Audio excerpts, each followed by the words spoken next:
What's up, YouTubers? It's me, Jaguar Productions, doing a movie review on F1. Now, to start things off, I just want to say I really loved F1. I really thought that F1 was one of the better films I've seen this year, along with movies like Thunderbolts, The Accountant, and some other ones too.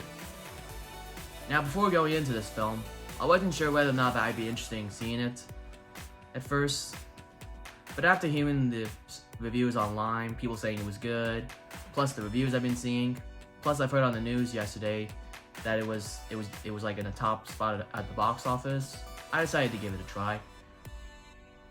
Really going to this film, I thought it was a very nice setup for a story. You got a veteran driver who used to drive for F1, got into a car crash some years back. Years later, he comes back to F1 to drive for them again. You got some really good action driving scenes in it too. Kind of similar to a movie I've seen 2 years ago, Gran Turismo.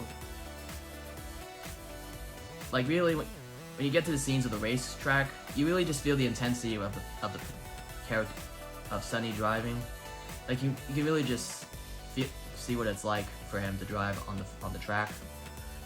Not to mention, you got some good scenes with him interacting with his other teammates, going on his morning jogs, and of course you got him with his rivalry going on with Ibris, the other F1 driver. Not to mention, you get some moments where you learn a little about Sonny, about his crash that almost killed him. That was a nice, really setup, and not to mention, seeing all those times every time you drive, you would get yourself in a crash. That was crazy, and I'm surprised the guy didn't get banned from driving. So, yeah, it's kind of funny, but at the same time, it was kind of strange. What's interesting about this film is that it's directed by Joseph Kosinski, the same guy who directed Top Gun, and I know that Top Gun Maverick was a really good film.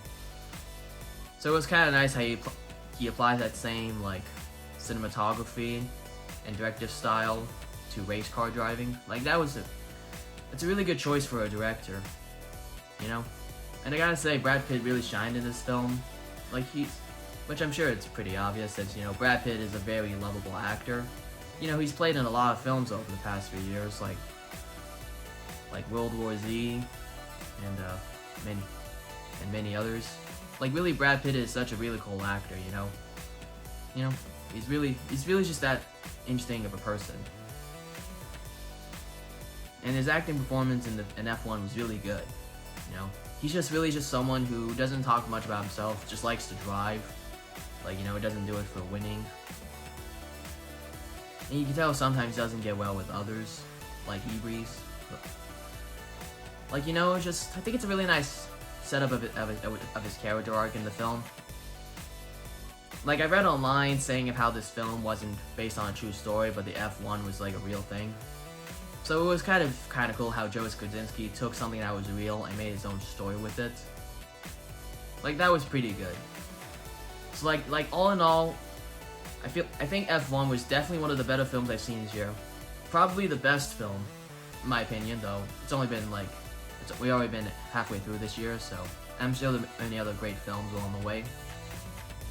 Yeah, but really, all in all, I thought F1 was really enjoyable. And if you haven't seen it yet, please feel free to check it out. Go to your local theater and watch it and see for yourself. You might be amazed by it. And yeah, to give a rating on the film, well, I think I would give it a 8.5 out of 10. Really 8.5. I think it's definitely enjoyable. Really, and I'd watch it again for sure. Definitely. So, yeah. So I hope you enjoyed my review on F1.